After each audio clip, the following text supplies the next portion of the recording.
spoken to FBI Director Comey today? Are Christians still given priority under this executive order for review? All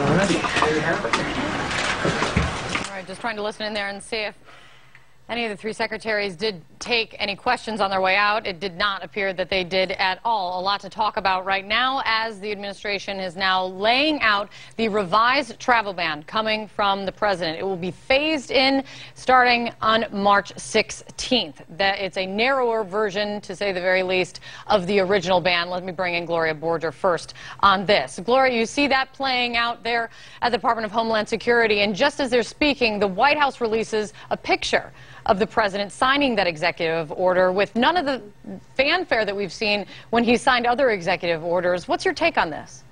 Well, that's because this is a do-over, and what they are effectively saying is that we made some mistakes in the first executive order that we're now trying to fix.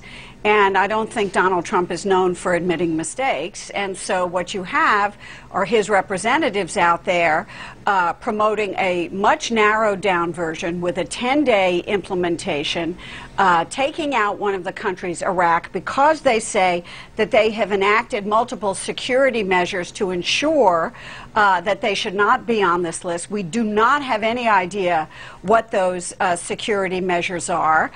We do know that we fight alongside them, as Rex Tillerson said, in the war against ISIS, and we know that they're not prioritizing religious minorities here.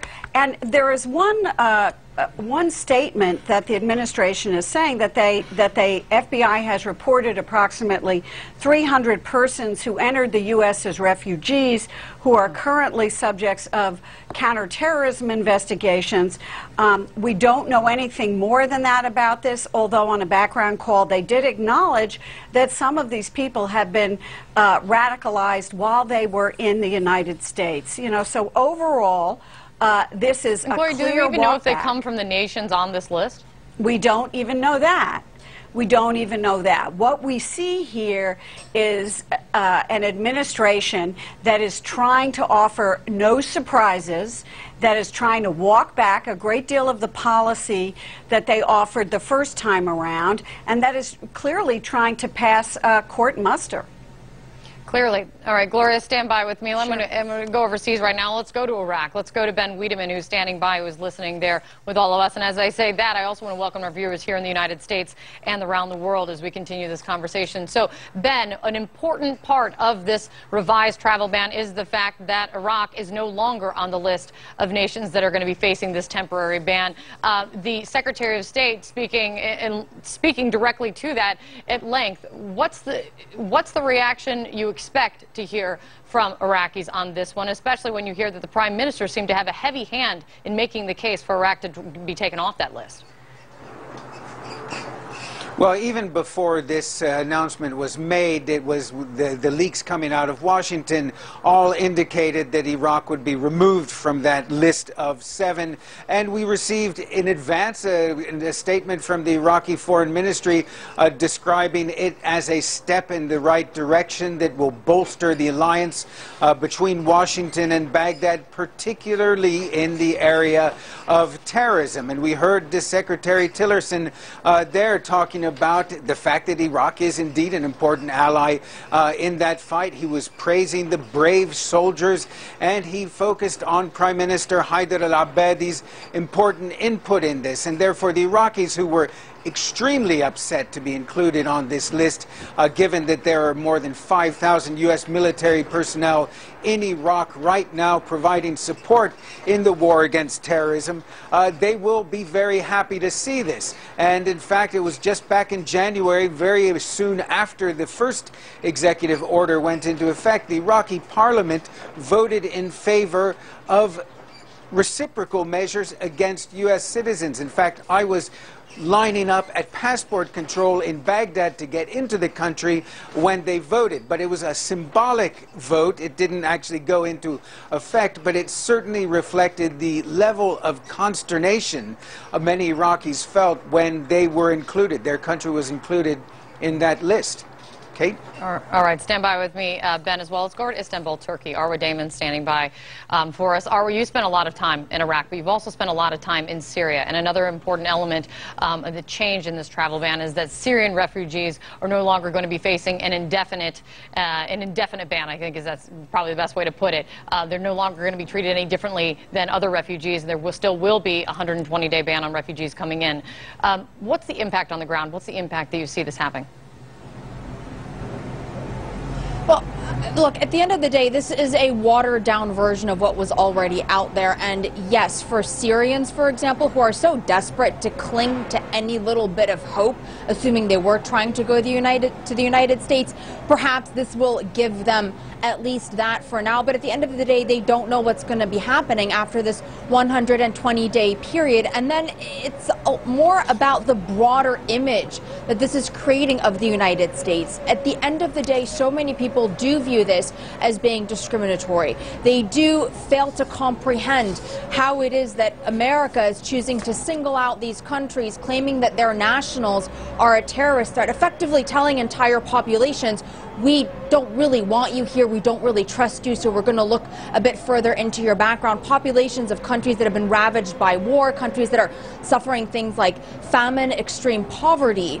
And no matter what happens, at the end of the day, the impression that America has now created, at least Trump's America, it's not the same impression that people used to have of the United States. And it is still going to continue to create a lot of uncertainty because you also have a change in atmosphere in America itself. You do, yes, have a good segment of the population, the American population, that is trying to welcome in immigrants, that is still, reaching out and upholding these American values. But you also have a lot of immigrants, when you do speak to them now, who tell you that their lives in America, they already feel as if they're becoming more difficult. So people are now hesitating a bit more to go to the United States. And added to all of this, just briefly, ask anyone who's tried to get a visa for America, and they will tell you it is already a very tough process.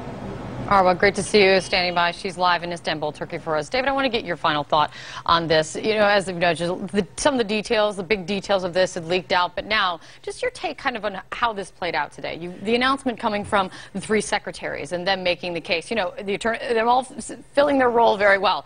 Tillerson, this is going to be rolled out in an orderly manner. Iraq is our partner. They're no longer on the list. Attorney General Sessions, this is lawful and we will defend it. And the DHS secretary is saying there is a need for this. There is a need to protect Americans. The president is at the White House. He's not the one talking about this. Right. So I think that this is the way Republicans hoped things would operate under President Trump from this regard.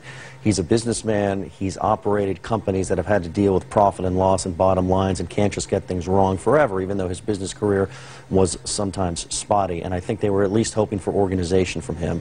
So this is the first time we have seen something major from the White House, not just the first time, but in terms of executive orders and pieces of legislation that was orderly and disciplined and ran according to how government is supposed to operate. And so I think for Republicans on the Hill watching this today, and I mention them because he needs them to stand up for his policies and to help him. I think this is going to make them feel good that maybe the White House can get its act together over time. Gloria, final thought from you on this one. Does this get the president back on track with his agenda, I say? Well, it may calm Republicans down. I don't think it's going to calm Democrats down at all. And I do think it raises some additional questions about, did the Iraqis really change their security measures, or did the administration just realize that, in fact, there are allies in the fight against terror, and they should not have been on this list originally? And, there are also questions about what happens with the Syrians and on and on. So I think, while it's clearly better, lots of questions left. Yeah, and if it was an urgent national security priority, and that's why they had to roll it out so fast so the bad guys couldn't rush in, what does it mean now that it's being phased in and they're giving this lead into it? Guys, it's great to see you. A lot of news happening this hour. Will continue throughout the day. Thanks so much for joining us at this hour. Inside Politics with John King. John King will pick it up right now. This is CNN Breaking News. Welcome to Inside Politics. I'm John King. Thanks for sharing your day with us. A day of busy breaking news here in the nation's capital. Just moments ago, take two of the Trump administration's controversial travel ban. 6 nations on it this time, not 7. Also this day, the President of the United States and his aides standing by the President's stunning allegation over the weekend that President Obama wiretapped then candidate Donald Trump during the presidential campaign. A lot to discuss in the hour ahead. We begin with the brand new revised Trump administration travel ban. The President of the United States not at the event rolling out. He signed the executive order in the Oval Office early this morning. No media allowed in. We'll get to the reasons for that a bit later in the program. But then at an event rolling it out, 3 members of the Trump cabinet saying this ban they believe will stand up in the courts. Among those making the case, the Attorney General Jeff Sessions.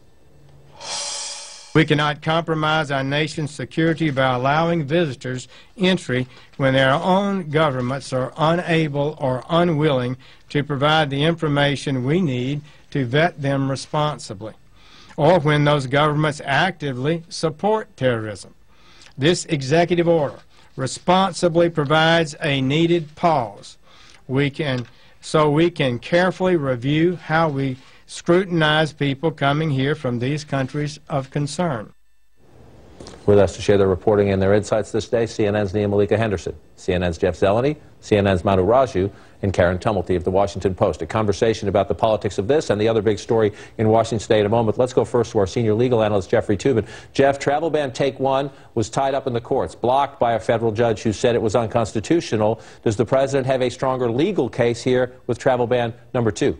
He does have a stronger legal case. I don't know if he'll win, but he certainly has improved some of the problems that the court saw. First of all, it's clear that green card holders and people with valid visas are not covered by this executive order. Also, it appears they have removed the religious preference for religious minorities, that is, Christians, that made this look like a Muslim ban. And also, in defining the scope of the problem, they are defining it in terms of the absence of government controls in the 6 named countries, not the religious nature of those countries. So I think when you combine all those things together, it makes for a more defensible package. Now, the problem they still have, which the ACLU and the attorneys general who have challenged it will still raise, is that President Trump said he wanted a Muslim ban, and this is just a Muslim ban with some pretextual explanations.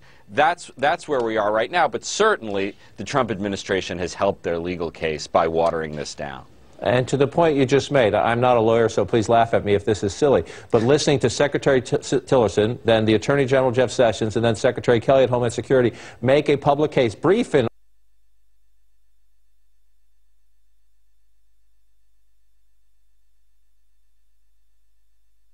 all cases, but to make their public case about how they viewed this policy, why they needed this policy. See, it seemed to me that they were trying to create a record for the cabinet.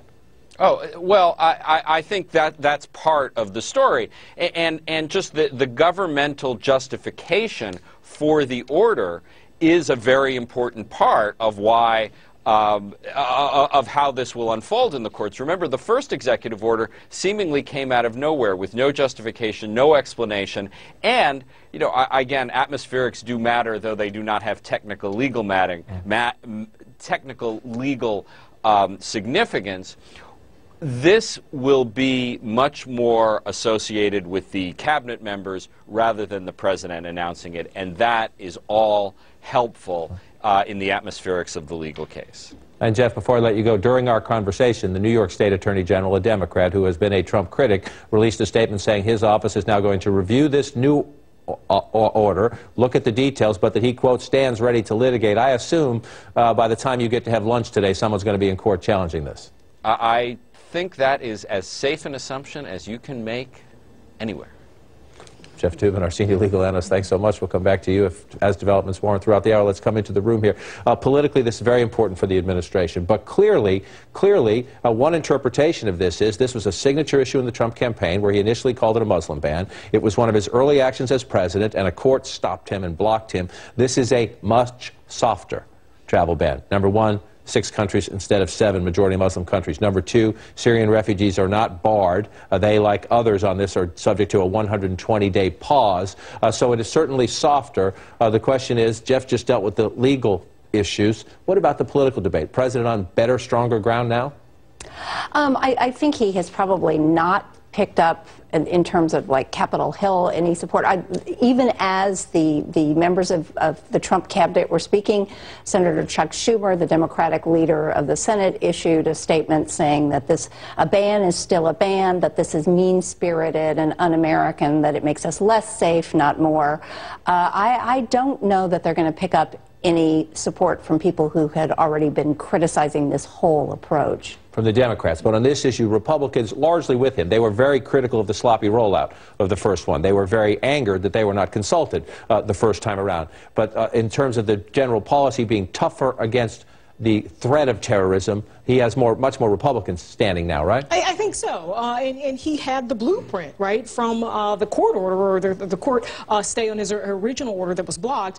So he knew what to do, and the folks in his cabinet knew what to do. So their focus now is on this idea that these countries are, in some ways, not exactly lawless, but they don't have the proper documentation. So I think it'll be much easier for Republicans to rally behind this, and obviously seeing his cabinet officials there giving it a more palatable framework, and also I think it's going to have, as Jeffrey Toobin said, a more easy legal argument. Also, I think the whole idea, though, that this was urgent, that you had to do this because there were terrorists pouring over the border or coming over in airplanes, that seems to have disappeared, and you wonder if that comes back. There still doesn't seem to be a this order, we should note to that point, this order doesn't take effect until March 16th. Right. So that this is not something that takes effect like that. And as we're having the conversation on this fast-breaking story, the House Democratic leader, to your point, Karen, Nancy Pelosi, issuing a statement saying Take Two changes nothing in her view. She still calls it immoral and unconstitutional. So we know the Democrats politically will argue against it. We know legally we're going to end up back in courts. To the point, though, about the first rollout, remember, I was going to call him General. Secretary John Kelly, now former general at the Department of Homeland Security, he has publicly taken the hit. He has said, this is my department, I take responsibility for this. But we know from our reporting, he and other cabinet secretaries were largely blindsided. When the first travel ban came out, it was orchestrated by the senior staff at the White House level. But listen to Secretary Kelly today making the case, no one should be surprised this time because we're going to do this in a careful, calculated way. As previously mentioned, I have spent much of the day today on the phone with members of Congress, the leadership, explaining the ins and outs of this EO, and I did the same thing last week. So there should be no surprises, whether it's in the media or on Capitol Hill. Thanks very much, and thanks for your time.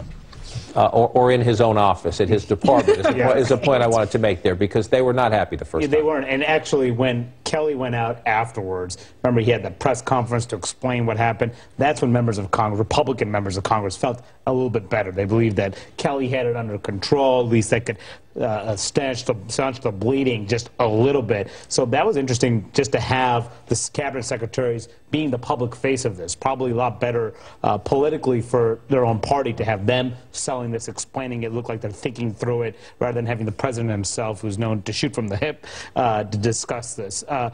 The question is, what does the Republican leadership do? We know that Paul Ryan in the past criticized the rollout, but he didn't necessarily criticize the policy. But what about some of those other people who have been longtime critics of the Trump administration, the Lindsey Grahams of the world? Where do they come down? Do they call this tantamount to a Muslim ban, the way the Democrats are? I tend to agree with Karen. I think that you will probably have some of those critics still be critics in the Republican ranks. But it is interesting to watch because, again, and the president said he thought this was handled fine. That's what he said publicly. Everybody around the president acknowledges this was not handled very well, and that's one of the reasons it was tied and the up, Attorney locked General, in the courts. by the way, in that state was continuing to assert that the original travel ban was perfectly legal. And yet we expect now legal they will drop that fight and say that that fight is now moot because they have travel ban number 2. But you have the Attorney General out there saying this is legal, I will fight for it. You have the Secretary of Homeland Security saying essentially, sorry, this time we're going to brief you, we're going to take our time, it's not implemented until March 16th, this is going to be done in a careful way. And we know not only has there been a debate here